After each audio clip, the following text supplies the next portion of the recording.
नमस्कार। एनए विचार सागर में आपका स्वागत है। आप सुनने जा रहे हैं मुंशी प्रेमचंद द्वारा रचित कुसुम। पहले भाग में आपने जाना कि कुसुम विवाह बाद भी अपने पिता के घर रहती है और इस समय उसके पिता के मित्र उसके द्वारा अपने पति को लिखे हुए मर्मस्पर्शी पत्र पढ़ रहे हैं। तो आगे जानते हैं। खैर, मैंने तीसरा पत्र खोला। प्रियतम, अब मुझे मालूम हो गया कि मेरी जिंदगी निरुद्देश्य है। जिस फूल को देखने वाला, चुनने वाला कोई नहीं, वह खिले तो क्यों? क्या इसलिए कि मुरझाकर जमीन पर गिर पड़े और पैरों से कुचल दिया जाए? मैं आपके घर में 1 महीना रहकर दोबारा आई हूँ। ससुर जी ने ही मुझे बुलाया, ससुर जी ने ही मुझे विदा कर दिया। इतने दिनों में आपने एक बार भी मुझे दर्शन न दिए। आप दिन में 20 ही बार घर में आते थे, अपने भाई बहनों से हंसते बोलते थे या मित्रों के साथ सैर तमाशे देखते थे, लेकिन मेरे पास आने की आपने कसम खा ली थी। मैंने कितनी बार आपके पास संदेश भेजे, कितना अनुनय विनय किया, कितनी बार बेशर्मी करके आपके कमरे में गई, लेकिन आपने कभी मुझे आंख उठाकर भी न देखा। मैं तो कल्पना ही नहीं कर सकती कोई प्राणी इतना हृदयहीन हो सकता है। प्रेम के योग्य नहीं, विश्वास के योग्य नहीं, सेवा करने के भी योग्य नहीं, तो क्या दया के भी योग्य नहीं? मैंने उस दिन कितनी मेहनत और प्रेम से आपके लिए रसगुल्ले बनाए थे, आपने उन्हें हाथ से छुआ भी नहीं। जब आप मुझसे इतने विरक्त हैं तो मेरी समझ में नहीं आता कि फिर जीकर क्या करूं। न जाने कौन सी आशा है जो मुझे जीवित रखे हुए है। क्या अंधेर है कि आप सजा देते हैं पर अपराध ही नहीं बतलाते। भला ये कौन सी नीति है? आपको ज्ञात है, इस 1 मास में मैंने मुश्किल से 10 दिन आपके घर में भोजन किया होगा। मैं इतनी कमज़ोर हो गई हूँ, चलती हूँ तो आंखों के सामने अंधेरा छा जाता है। आंखों में तो जैसे ज्योति ही नहीं रही, हृदय में रक्त का संचालन ही नहीं रहा। खैर, सता लीजिए जितना जी चाहे, इस अनीति का अंत भी एक दिन हो ही जाएगा। अब तो मृत्यु पे ही सारी आशाएं टिकी हुई हैं। मुझे प्रतीत हो रहा है कि मेरे मरने की खबर पाकर आप उछलेंगे, हल्की सांस लेंगे, आपकी आंखों से आंसू की एक बूंद भी न गिरेगी। पर यह आपका दोष नहीं, मेरा दुर्भाग्य है। उस जन्म में मैंने कोई बहुत बड़ा पाप किया था। मैं चाहती हूँ मैं भी आपकी परवाह ना करूँ, आपकी भांति आपसे आंखें फेर लूँ, मुंह फेर लूँ, दिल फेर लूँ, लेकिन न जाने क्यों मुझ में वह शक्ति है ही नहीं। क्या लता वृक्ष की भांति खड़ी रह सकती है? वृक्ष के लिए तो किसी सहारे की जरूरत नहीं, पर लता वह शक्ति कहाँ से लाए? वह तो वृक्ष से लिपटने के लिए ही पैदा की गई है। उसे वृक्ष से अलग कर दो तो वह सूख जाएगी। मैं आपसे पृथक अपने अस्तित्व की कल्पना ही नहीं कर सकती। मेरे जीवन की हर एक गति, प्रत्येक विचार, प्रत्येक कामना में आप मौजूद हैं। मेरा जीवन वह व्रत है जिसके केंद्र आप हैं। मैं हार हूँ जिसके प्रत्येक फूल में आप धागे की भांति घुसे हुए हैं। उस धागे के बगैर हार के फूल तो बिखर ही जाएंगे और धूल में मिल जाएंगे। मेरी एक सहेली है, शन्नो। उसका इस साल पाणी ग्रहण हो गया। उसका पति जब ससुराल आता है, शन्नो के पांव जमीन पर ही नहीं पड़ते।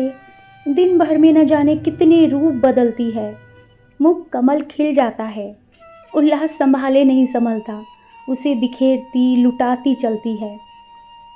और जब आकर मेरे गले से लिपट जाती है तो हर्ष और उन्माद की वर्षा से जैसे मैं लथपथ हो जाती। उनके पास धन नहीं है, जायदाद नहीं है, मगर अपनी दरिद्रता में ही मगन है। इस अखंड प्रेम का एक क्षण, उसकी तुलना में संसार की कौन सी वस्तु रखी जा सकती है? मैं जानती हूँ यह रंगरेलियाँ, बेफिक्रियाँ बहुत दिन थोड़ी रहेंगी। जीवन की चिंताएं और दुराशाएं उन्हें भी परास्त करेंगी, लेकिन ये मधुर स्मृतियाँ संचित धान की भांति अंत तक उन्हें सहारा देती रहेंगी।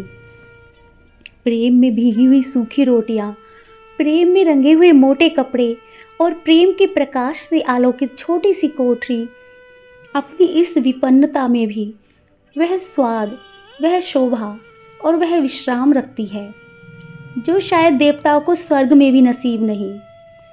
जब शन्नु का पति अपने घर चला जाता है, वह दुखिया किस प्रकार फूट फूट कर रोती है और मेरा हृदय गदगद हो जाता है। उसके पत्र आ जाते हैं तो मानो उसे कोई विभूति मिल जाती है। उसके आंसू व्यग्रता और विह्वलता के हैं, मेरे आंसू निराशा और दुख के। उसकी व्याकुलता में प्रतीक्षा और उल्लास है, मेरी व्याकुलता में दैन्य और परवशता। उसके उपालम में अधिकार और ममता है, मेरे उपालम में भग्नता और रुदन। पत्र लंबा हुआ जाता है और दिल का बोझ हल्का नहीं होता। भयंकर गर्मी पड़ रही है। दादा मुझे मसूरी ले जाने का विचार कर रहे हैं। मेरी दुर्बलता से उन्हें टीबी का संदेह हो रहा है। वो नहीं जानते कि मेरे लिए मसूरी नहीं, स्वर्ग भी काल कोठरी है।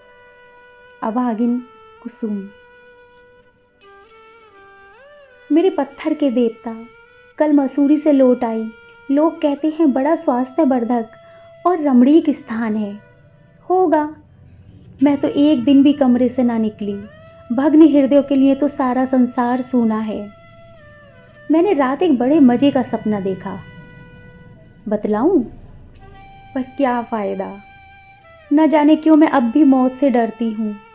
आशा का कच्चा धागा मुझे अब भी जीवन से बांधे हुए है। जीवन उद्यान के द्वार पर जाकर बिना सैर किए लौट आना कितना हसरतनाक है। अंदर क्या सुषमा, क्या आनंद है। मेरे लिए वह द्वार ही बंद है।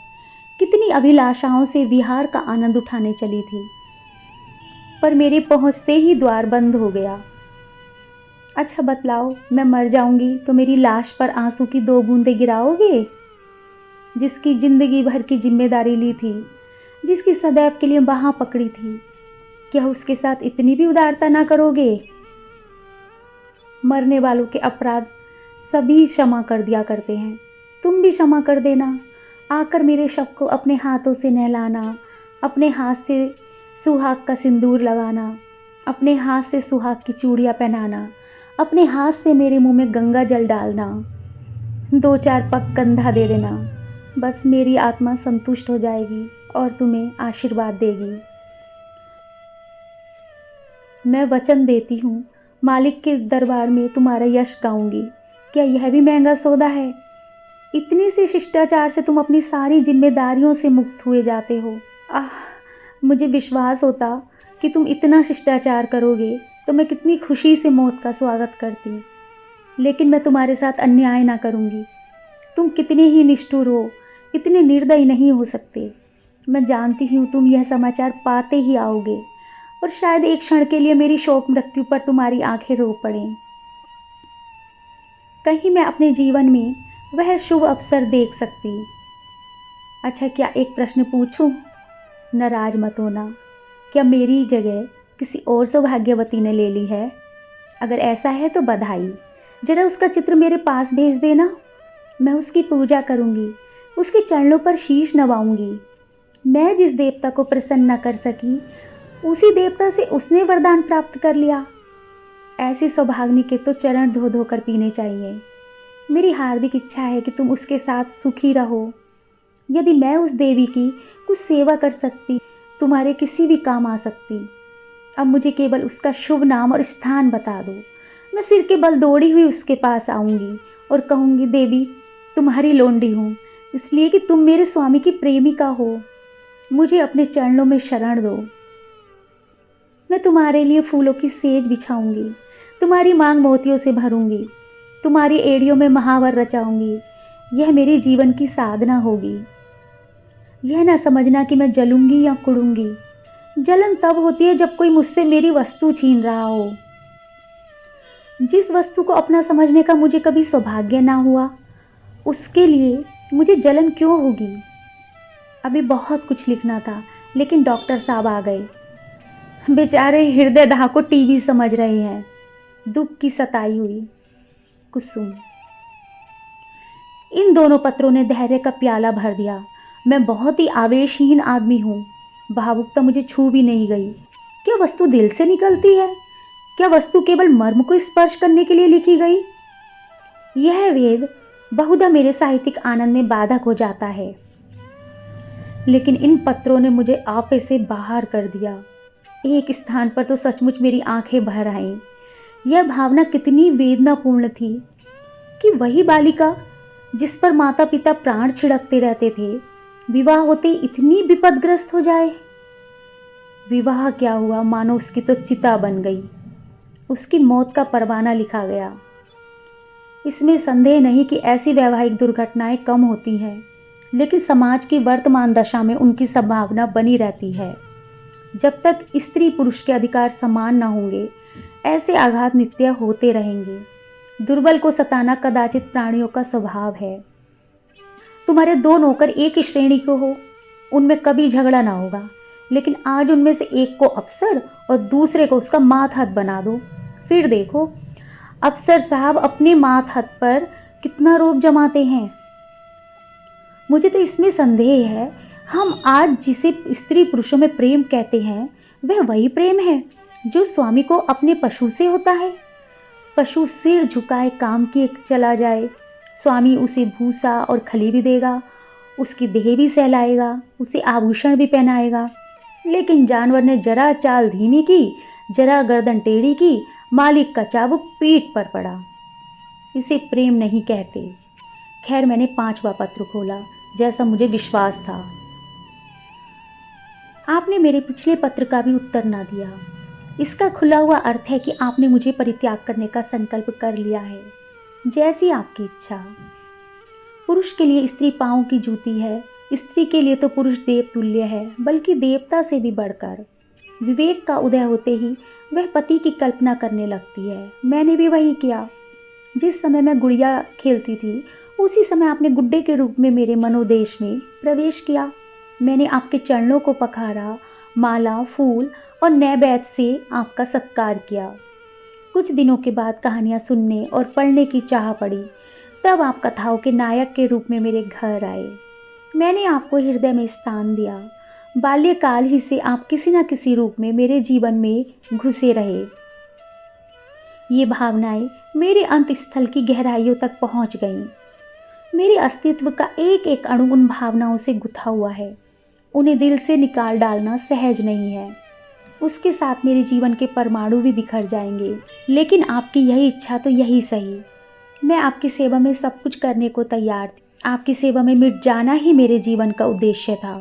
मैंने लज्जा और संकोच का परित्याग किया, आत्मसम्मान को पैरों से कुचला, लेकिन आप मुझे स्वीकार नहीं करना चाहते। मजबूर हूँ, आपका कोई दोष नहीं। अवश्य मुझसे ही कोई ऐसी बात हो गई जिसने आपको इतना कठोर बना दिया। आप उसे जबान पर लाना भी उचित नहीं समझते। मैं इस निष्ठुरता के सिवा हर एक सज़ा झेलने को तैयार थी। आपके हाथ से जहर का प्याला लेकर पी जाने में मुझे विलंब ना होता, किंतु विधि की गति निराली है। मुझे पहले इस सत्य के स्वीकार करने में बाधा थी कि स्त्री पुरुष की दासी है।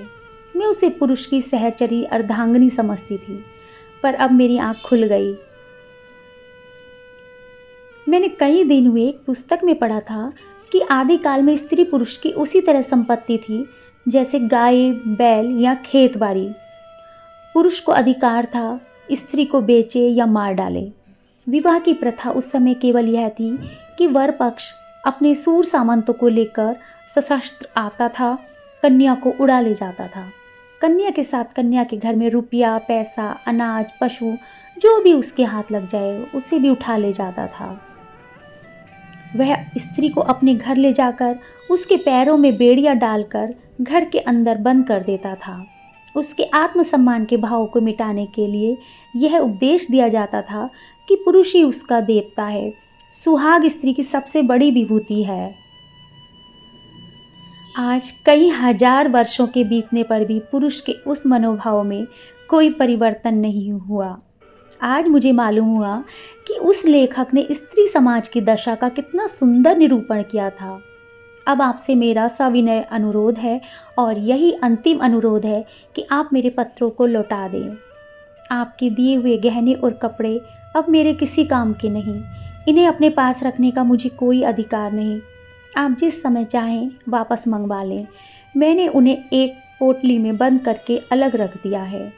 उसकी सूची भी रखी हुई है, मिला लीजिएगा। आज से आप मेरी ज़बान या कलम से कोई शिकायत ना सुनेंगे। इस भ्रम को भूल कर भी दिल में स्थान न दीजिएगा कि मैं आपसे बेवफाई या विश्वासघात करूंगी। मैं इसी घर में कुड़ कुड़ कर मर जाऊंगी, पर आपकी ओर से मेरा मन कभी मैला ना होगा। मैं जिस जलवायु में पली हूँ उसका मूल तत्व है पति में श्रद्धा। ईर्ष्या या जलन भी उस भावना को मेरे दिल से नहीं निकाल सकती। मेरी ईश्वर से यही विनती है कि आप जहाँ रहें कुशल रहें। जीवन में मुझे सबसे कटु अनुभव जो हुआ वह यही है कि नारी जीवन अधम है अपने लिए, अपने माता पिता के लिए, अपने पति के लिए। उसकी कदर न माता के घर में है न पति के घर में। मेरा घर शोकागार बना हुआ है। अम्मा रो रही हैं, दादा रो रहे हैं, कुटुंब के लोग रो रहे हैं। एक मेरी जात से लोगों को कितनी मानसिक वेदना हो रही है।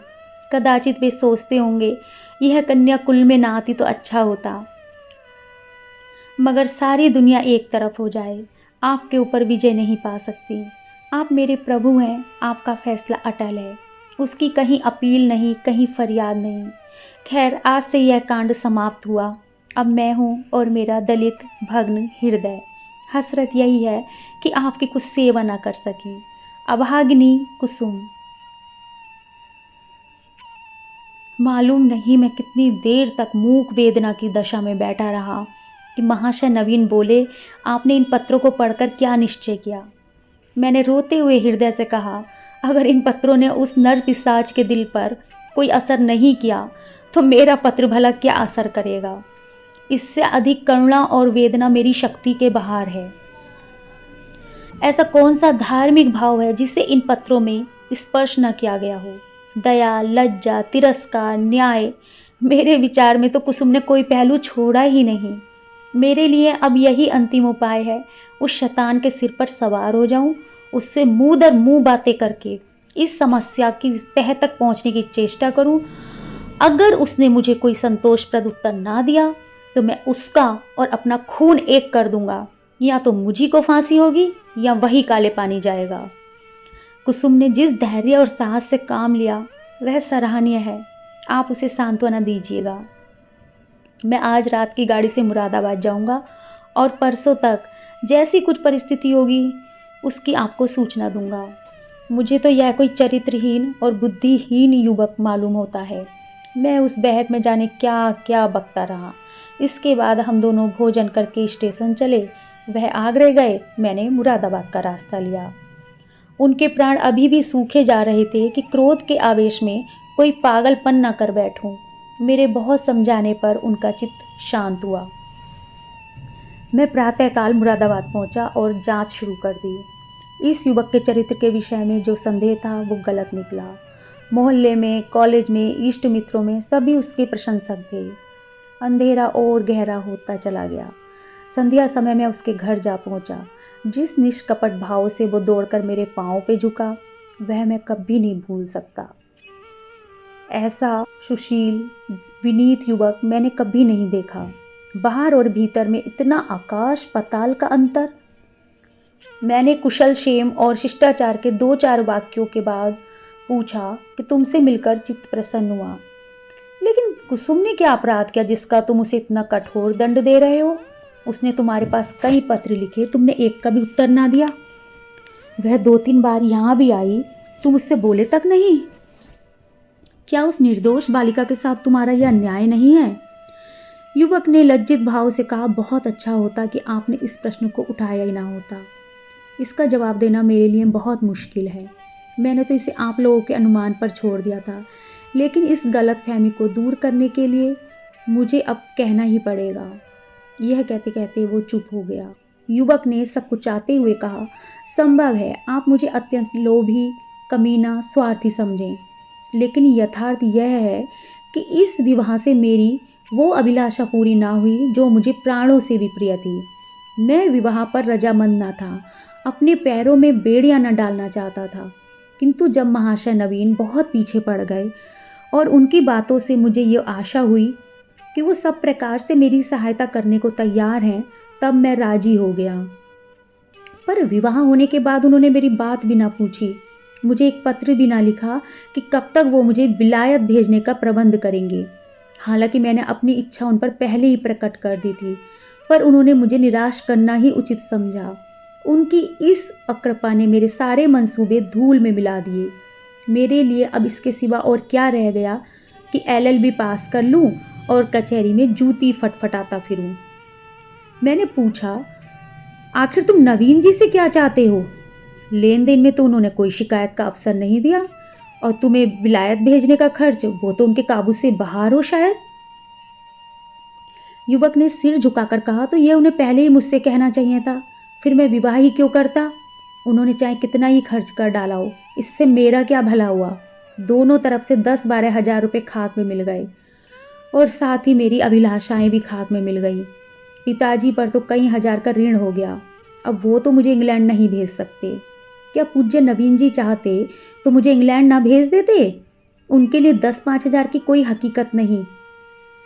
मैं सन्नाटे में आ गया। मेरे मुंह से अनायास ही निकल गया, छी, बाहरी दुनिया और बाहरी समाज। कैसे कैसे स्वार्थ के दास यहाँ पड़े हुए हैं, जो एक अबला का जीवन संकट में डालकर उसके पिता पर ऐसे अत्याचारपूर्ण दबाव डालकर ऊंचा पद प्राप्त करना चाहते हैं।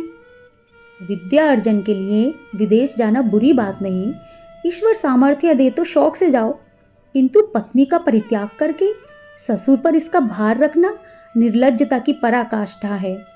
तारीफ की बात तो तब थी कि तुम अपने पुरुषार्थ से जाते। इस तरह किसी की गर्दन पर सवार होकर अपना आत्मसम्मान बेचकर गए तो क्या गए। इस पामर की दृष्टि में कुसुम का कोई मूल्य ही नहीं, वह केवल इसकी स्वार्थ सिद्धि का साधन मात्र है। ऐसे नीच प्रकृति के आदमी से कुछ तर्क करना व्यर्थ था। परिस्थिति ने हमारी चुटिया उसके हाथ में रखी और हमें उसके चरणों पर सिर झुकाने के सिवा कोई उपाय न था। दूसरी गाड़ी से मैं आगरे जा पहुंचा और नवीन जी से यह वृत्तांत कहा। उन बेचारे को क्या मालूम था कि यह सारी जिम्मेदारी उन्हीं के सिर पर डाल दी गई है। यद्यपि इस मंदी ने उनकी वकालत भी ठंडी कर रखी है, वह 10-5 हज़ार का खर्च सुगमता से नहीं उठा सकते, लेकिन इस युवक ने उनसे इसका संकेत भी किया होता तो वो अवश्य कोई ना कोई उपाय करते। कुसुम के सिवा दूसरा उनका कौन बैठा हुआ है। उन बेचारे को तो इस बात का ज्ञान ही ना था। अतः मैंने यूं ही उनसे यह समाचार कहा तो वह बोल उठे, छी, इस जरा सी बात को इस भले आदमी ने इतना तूल दे दिया। आप आज ही उसे लिख दें कि जिस वक्त जहाँ पढ़ने के लिए जाना चाहे शौक से जा सकता है। मैं उसका सारा भार स्वीकार करता हूँ। साल भर तक निर्दयी ने कुसुम को रुला रुला कर मार डाला। घर में इसकी चर्चा हुई। कुसुम ने भी माँ से सुना। मालूम हुआ 1,000 का चेक उसके पति के नाम भेजा जा रहा है, पर इस तरह जैसे किसी संकट का मोचन करने के लिए अनुष्ठान किया जा रहा हो। कुसुम ने भ्रकुटी सिकोड़ कर कहा, अम्मा, दादा से कह दो कहीं रुपए भेजने की जरूरत नहीं। माता ने विस्मित होकर बालिका की ओर देखा। कैसे रुपए? अच्छा वह है, क्यों, इसमें क्या हर्ज है? लड़के का मन है तो बिलायत जाकर पढ़े, हम क्यों रोकने लगे? यो भी उसी का है, वो भी उसी का है, हम कौन छाती पर लाद कर ले जा रहे। नहीं, आप दादा से कह दीजिए 1 पाई ना भेजें। आखिर इसमें बुराई क्या है? इसलिए कि यह उसी तरह की डाकाजनी है जैसी बदमाश लोग किया करते हैं।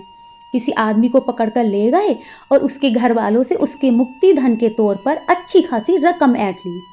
माता ने तिरस्कार की आंखों से देखा। कैसी बातें करती हो बेटी, इतने दिनों के बाद तो जाके देवता सीधे हुए हैं और तुम उन्हें फिर चिढ़ाए देती हो। कुसुम ने झल्लाकर कहा, ऐसे देवता का रूठे रहना ही अच्छा।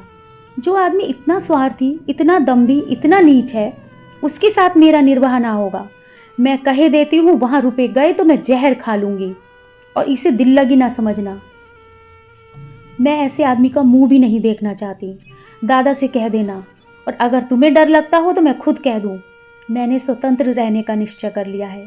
माँ ने देखा लड़की का मुखमंडल आरक्त हो उठा, मानो इस प्रश्न पर वह ना कुछ कहना चाहती है न सुनना। दूसरे दिन नवीन जी ने यह हाल मुझसे कहा तो मैं एक आत्मविस्मृत की दशा में दौड़ा हुआ गया और कुसुम को गले लगा लिया। कुसुम ने वो कर दिखाया जो मेरे मन में था और जिसे प्रकट करने का साहस मुझ में ना था। साल भर हो गया है। कुसुम ने पति के पास एक पत्र भी नहीं लिखा, ना उसका जिक्र करती है।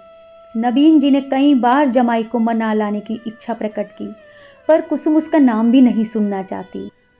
उसमें स्वावलंबन की ऐसी दृढ़ता आ गई है कि आश्चर्य होता है। उसके मुख पर निराशा और वेदना के पीलेपन और तेजहीनता की जगह स्वाभिमान और स्वतंत्रता की लाली और तेजस्विता भासित हो गई है। कहानी सुनने के लिए धन्यवाद।